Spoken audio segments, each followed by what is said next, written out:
Salvatore Contorno, detto Totuccio, 42 anni, palermitano. Come Tommaso Buscetta è un super pentito della mafia. Ha svelato molti dei misteri di Cosa Nostra, consentendo l'avvio delle grandi inchieste scaturite nei 3 storici processi all'organizzazione criminale celebrati a Palermo. È un uomo segnato. Nel mirino dei clan, fino dall'inizio della guerra di mafia dell'80, oggi più che mai è braccato dai killer siciliani e d'oltreoceano. Sulla sua testa la piovra ha posto una taglia di circa $500 milioni. Al contrario di Buscetta, che ha raccontato ai giudici siciliani molte notizie apprese da altri uomini d'onore, Contorno invece ha conoscenze di primissima mano. Ha vissuto tutta la sua esistenza, fino alla fuga, nelle borgate palermitane di Santa Maria del Gesù, di Ciaculli e Croce Verde Giardini, regno dei grandi boss della mafia e in particolare di Michele Greco, allora il papa della mafia. Fu il braccio destro di Stefano Bontade, il patriarca dei clan perdenti, tra le prime vittime del conflitto, che ha portato i corleonesi di Greco, Liggio, Provenzano e Riina al totale controllo di Cosa Nostra. Dall'amico protettore, Contorno ha appreso tutto sul funzionamento dell'organizzazione, sulla struttura dei clan, sugli imponenti affari della droga, sugli intrecci tra mafia ed esponenti del mondo politico siciliano. Conoscenze esplosive. Nell'82 Contorno viene arrestato. La mafia gli ha fatto il vuoto intorno. 17 suoi parenti ed amici sono caduti vittime delle vendette trasversali. La polizia lo blocca a Roma, dove Contorno era andato per assassinare un suo acerrimo nemico, il cassiere della mafia, Pippo Calò, braccio operativo di Cosa Nostra nel mondo della finanza. Contorno decide di collaborare. Incontra il giudice Giovanni Falcone e parla per giorni e giorni, riempendo centinaia di pagine di verbali.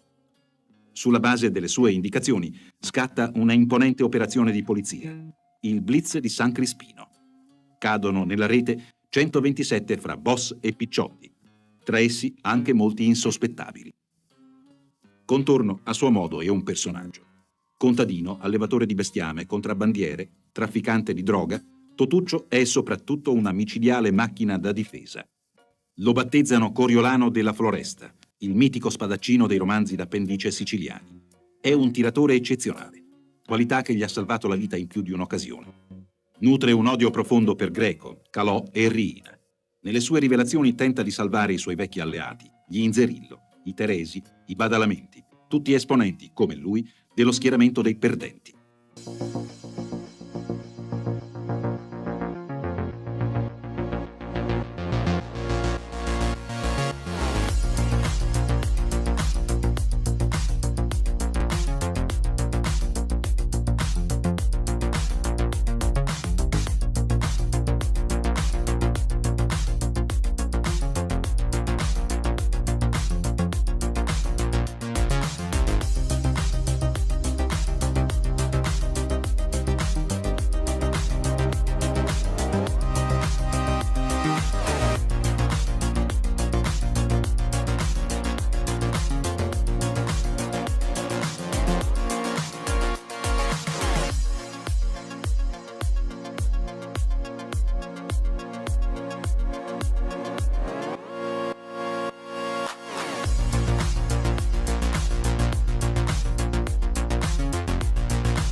Ma chi è Salvatore Contorno? Soprannominato Coriolano della Foresta, figlio di Antonino Contorno, uno degli uomini seduto al banco degli imputati al grande processo di Catanzaro, in pochissimo tempo è riuscito a raggiungere prestigiosi traguardi nell'organigramma della mafia palermitana.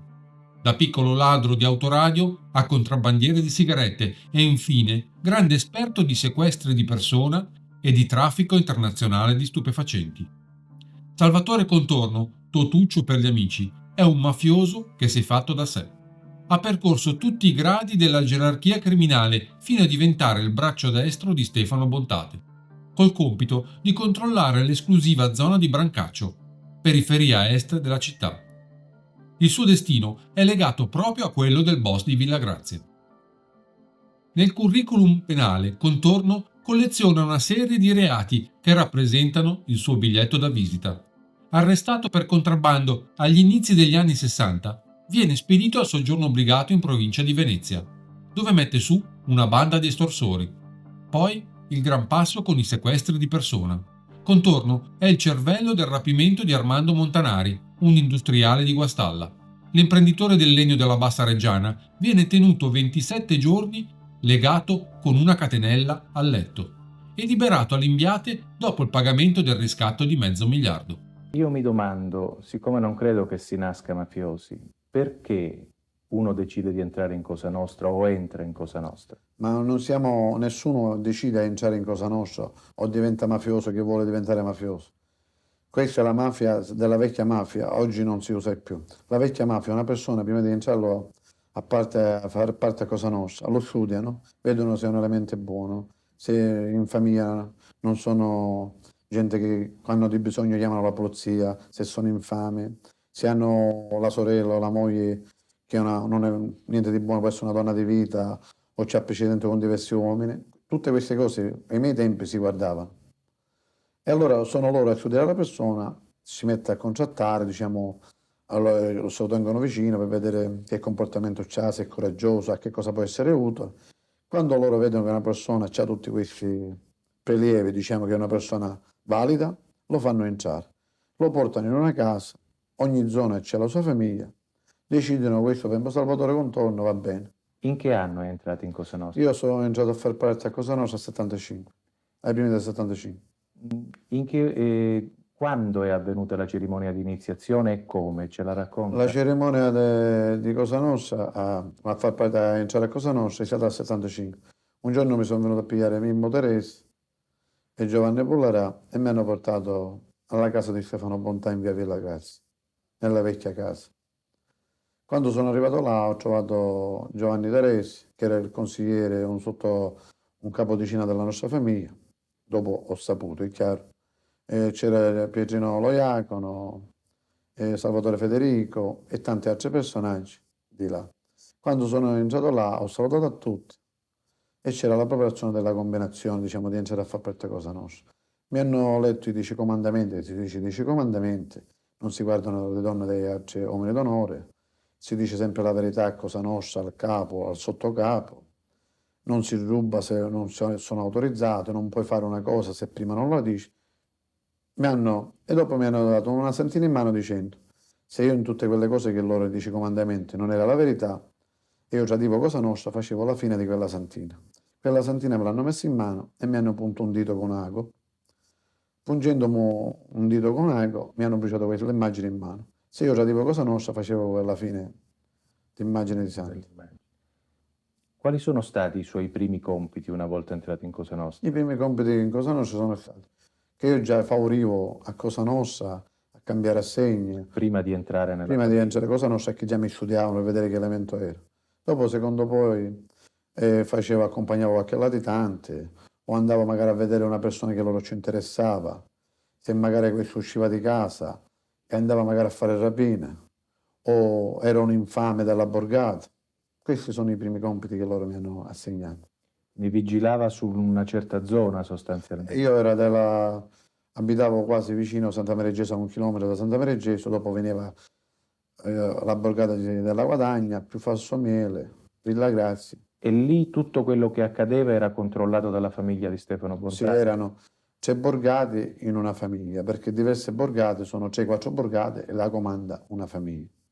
E se accadeva qualcosa commesso da autonomi, sì. Come si regolava? Si regolava che si andava in cerca, per succedeva una rapina alla borgata, il capo ci diceva, Stefano Bontà, vediamo chi era, allora ci davamo tutti da fare della borgata per vedere chi erano i rapinatori o chi erano che facevano il furto di casa o se magari mettevano un'estorsione subito. Ci mettevamo alla cerca per sapere chi erano la borgata. E cosa facevate una volta individuati? Individuati, se era una persona validissima, diciamo un ragazzo, un rapinatore, non era infame, una cosa, si avvicinava, queste cose non le deve fare e si portava a diventare Cosa Nostra. O se no ci deve essere La prima volta se ci dava una vessata di legnate, rompesci un braccio, una gamba, dice tu qua la rapina non deve fare, queste cose non le devi fare. Se continuava poteva andare pure alla morte. Contorno. Però una cosa molto, doveva essere una cosa molto pesante, però quando era la prima, la seconda, la terza volta queste cose si facevano. Invece oggi la mafia, oggi quella moderna, se rubano una radio, un'autoradio, una macchina di un mafioso, non pensano due volte a farlo fuori, l'ammazzano subito. Ora, lei ha detto di essere una persona particolarmente vicina a Stefano Bontate. Sì. Ci vuole raccontare come è nata questa amicizia? Lei è entrata nella Prima di, Sì. prima di diventare cosa nostra o prima d'amicizia normale? Quando è sorta questa amicizia? Ma l'amicizia è nata che io ero un appassionato di calcio. Il Bontà era un matto per la calcio, la sua passione preferita. Io ero pure appassionato e così andavamo al tiro alla Daura o al tiro in campagna o da Fondo Favarella, a tante altre parti. E così è nata l'amicizia, andarci dietro. Prima di entrare nell'associazione? Prima di entrare nella società, io sto parlando d'amico, non di cosa nostra. Sì. E quindi, ma lei sapeva che il Bontate aveva queste cariche all'interno dell'associazione? Essendo una persona fuori di Cosa Nostra non lo può sapere, vedo una persona rispettata, una persona che conta, ma i segreti di Cosa Nostra non li può sapere. Se piglia lei un ladro non può sapere che è Cosa Nostra. Vede che è una persona che comanda, dà ordine, ma non può capire l'importanza se non entra a far parte. Ma lei è stato presentato da Mimmo Teresi, è vero? Da Mimmo Terese e compagni, perché conoscevo tutte queste persone, erano amici miei già da ragazzi, prima di essere romano d'onore. Il Bontate lo sapeva che lei era stato invitato a far parte dell'associazione? Questa è una cosa tremenda. C'erano pure i miei cugini a far parte di Cosa Nostra. Anzi, c'era pure mio cugino Nino Antonino. Grado Antonino. Grado Antonino, sì. Era pure di Cosa Nostra. Quindi lei ha cominciato ad avere questa amicizia col Bontate e poi è entrato dentro l'associazione. Sì, perché già io lavoravo con le sigarette mentre ancora non ero nessuno. Perché prima si avevano solo le sigarette, non c'era niente di male, era solo un contrabbando, niente altro. In virtù di questa amicizia col Bontate, lei ha avuto delle condizioni particolari, è stato trattato particolarmente? Ma quando sono entrato a fare parte o prima? No, quando è entrato a fare parte? Quando sono entrato a fare parte eravamo 10 persone senza capodicine e senza sottocapo. Eravamo diretti per Stefano Bontà. Diretti, cioè praticamente lei non prendeva ordini dal capodicina, ma poteva direttamente... Non pigliavo da nessuno, ero diretto con la Banama e Stefano Bontà. Lei attraverso l'amicizia con Bontate è venuto a conoscenza anche, e anche senza... Lei ha partecipato all'elezione di Stefano Bontate. Sì. Stefano Bontate fu nominato... Non assoluto, nelle votazioni non fu assoluto, perché c'erano i signori della nostra famiglia che erano infiltrati per essere uomo d'onore, però che l'ultimata l'hanno tradito e già erano infiltrati dei signori corleonesi, immensi nostri. Quando è stata l'ultima elezione a cui lei ha L'ultima partecipato? votazione è stata al 79. Nel Perché 1900...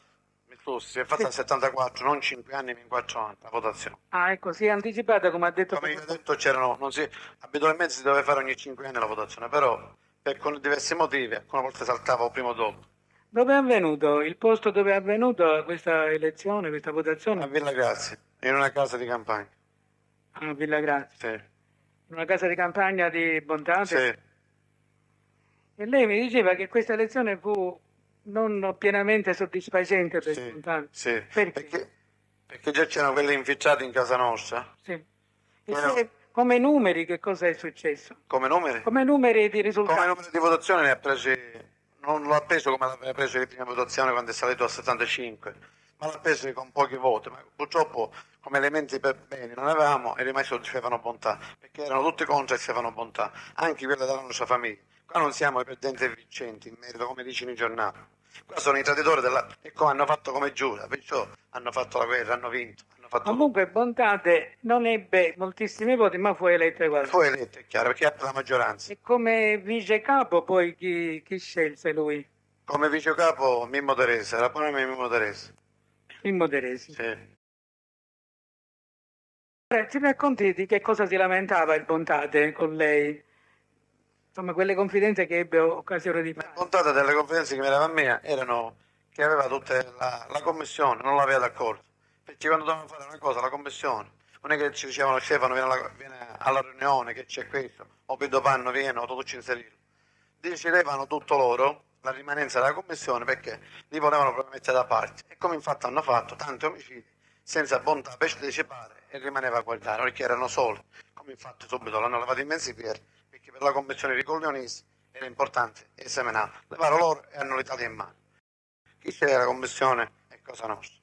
Quindi le lamentele erano che la commissione deliberava di commettere dei crimini senza che lui ne fosse informato. Neanche l'ho formato perché la maggioranza, come lei mi impara, vince sempre la maggioranza ogni cosa. Se io siamo cristiani, ne abbiamo 10, vinci i 10, non vinci tu. Così era la commissione.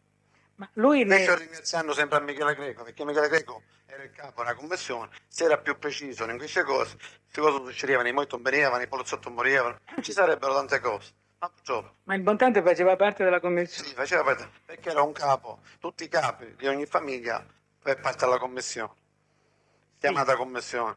Ma dico, questa deliberazione di questi crimini di cui lei ha parlato, insomma, di cui ha accennato, avveniva con la presenza del Bontante o addirittura Neanche lo cercavano. Il Bontante di questa situazione non fece nulla per cercare di eliminare questa situazione, di capovolgere questa situazione? Bontante ha fatto, ma subito ci deve tenere fuori, ci ha ammazzato a tutti e tre.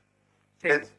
L'hanno fatto Ma prima di questo fatto cruento, insomma, dell'omicidio, che cosa lui le disse? Che si era rivolto a qualcuno, aveva parlato con qualcuno? Si era rivolto a Michele Greco, ma Michele Greco quando succedeva una cosa, quando ci conveniva sapeva qualcosa, quando non ci conveniva diceva io non saccio niente, e pigliava tempo, e tempo a campare. Chi è che comanda la mafia in Sicilia in questo momento? Salvatore Rina in assoluto? In assoluto, comanda la Sicilia anche in Alta Italia.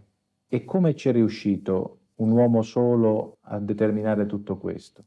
Salvatore Rina ci è riuscito perché è un grande cervellone, un uomo molto preparato, intelligente. Questo discorso lui l'ha preparato circa una decina di anni fa. In tutto Palermo si è fatto amici, essendo da Colonna che erano 4 gatti, si è fatta amicizia in tutte le famiglie della Sicilia, metteva persone che venivano dai paesi, li faceva abitare da Colleone o i paesi dintorni, li faceva abitare a Palermo o a Catania o altre parti, e queste persone dopo li infiltrava a diventare uomini d'onore. In omaggio d'onore studiava tutta la pianta di ogni famiglia, i personaggi che erano più importanti, le idee, tutti i discorsi, e dopo queste famiglie, questi uomini infiltrati, riportavano tutto a lui. Dopo, quando sono stati pronti a essere preparati, avere tutto il piano preparato, i soldi se l'avevano fatto, hanno ucciso quelle 4 persone più importanti, tutti gli altri erano già d'accordo con loro e hanno vinto la guerra. Avevano infiltrato degli uomini loro nelle varie famiglie? Sì, ecco, nella vostra chi c'era? Nella nostra c'erano i fratelli Pullarà, tanto per dire, nella nostra famiglia c'erano 2 ragazzi che erano di San Giuseppeato, erano i cugini di Bernardo Brurca di San Giuseppeato. Ci aveva infiltrato questi 2 fratelli nella nostra famiglia, sono diventati, prima erano ragazzi semplici, dopo sono diventati uomini d'onore, hanno messo a covare tutti i discorsi e riportare. Come infatti nella morte di Stefano Bontà hanno partecipato pure loro.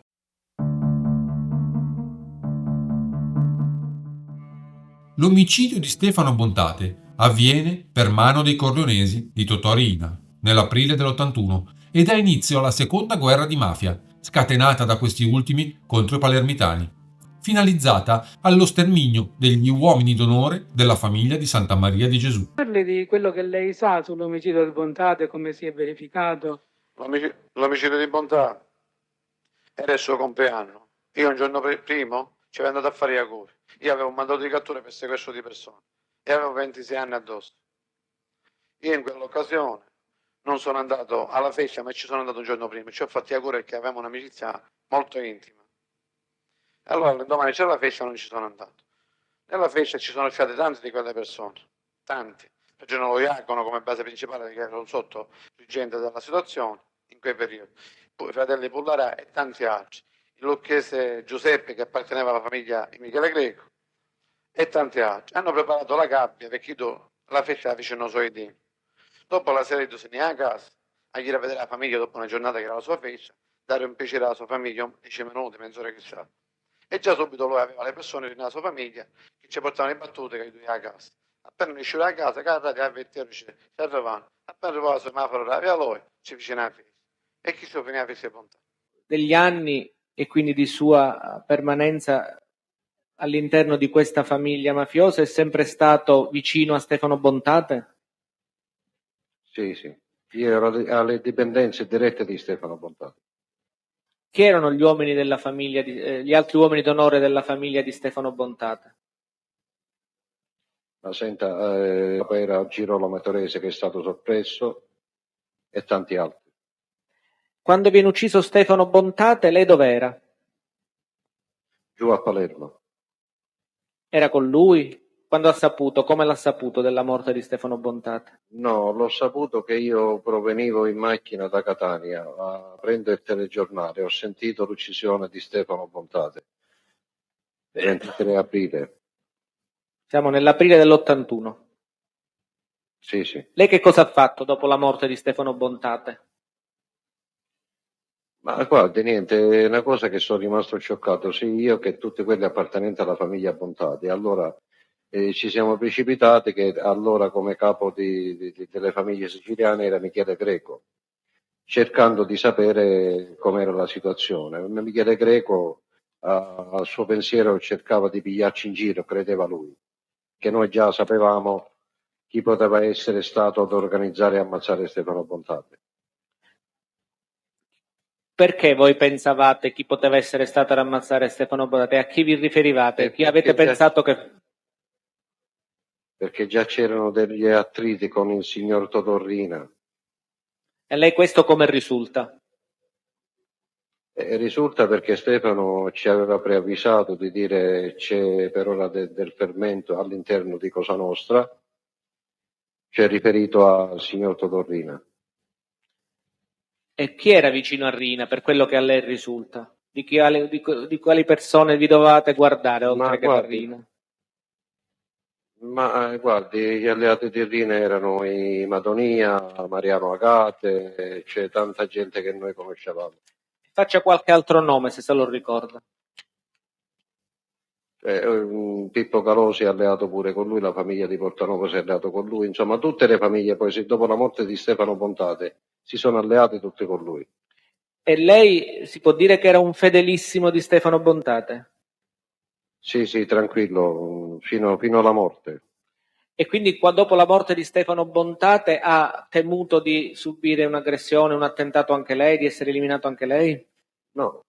No, guardi, io non temevo assolutamente niente, ma siccome noi, io e mio fratello il più grande, eravamo i più fidati di Stefano Bontate, cioè che eravamo alle dipendenze dirette, soprattutto io, e allora non mi fidavo più nessuno, e non andavo più a nessun incontro, mi mandavano a chiamare, ma io non andavo più a nessun appuntamento. Quindi lei era preoccupato in sostanza?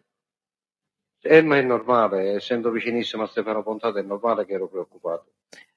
Suo fratello in quello stesso periodo come si comporta? È preoccupato anche lui? Che cosa decide di fare? Che cosa fa suo fratello? Guardi dottore, eravamo preoccupati sì, però mio fratello era all'acqua delle rose, si dice in Sicilia, perché noi non eravamo immischiati nei discorsi, nei contrasti che avevano Stefano Bontate e Salvatore Rina. Ma siccome per la strategia dei Corleonesi, in pratica, noi eravamo vicinissimi a Stefano Bontate, e allora loro pensavano che non si erano sbagliati, che l'unico a poter fare la reazione contro di loro eravamo noi fratelli, io e mio fratello Antonino. E in pratica io non mi incontravo più nessuno, di fatto ho detto a mio fratello non incontrarti più con nessuno perché non c'è più regola di Cosa Nostra. Mio fratello, ripeto, era all'Acqua di Rose, si incontrava, andava in determinati appuntamenti, difatti la sera prima di ammazzarlo, che è stato strangolato, io ho detto quando ti mettono la corda al collo pensa a tuo fratello Tanino, perché a me mi chiamano Tanino già a Palermo, io non vado in nessun appuntamento e ti dico di non andarci più. Infatti mio fratello è andato in questo appuntamento e non è più tornato. Chiara, ci andarono molte persone al funerale di Bontate? Nei funerali di Bontate da parte di Michele Greco ci vanno a somigliere, ma se ad Aro ci vanno pure a somigliere. Tante gente ci sono andati pochi, io mi riferivo nella morte di ammazzare a Bontà, io pensavo, essendo un uomo d'onore della famiglia Bontà, da latitante con 26 anni mi venivo un voglio Bontà per sentire qualcosa, ma di quelle 120 persone che eravamo noi, potevamo essere 10 persone, 8 persone. Gli altri, per l'appunto, gli altri erano tutti venduti, tutti gente venduta, perché a Bontà ammazzavano così. È stato un calcolo buono come si hanno fatti i Corleonesi.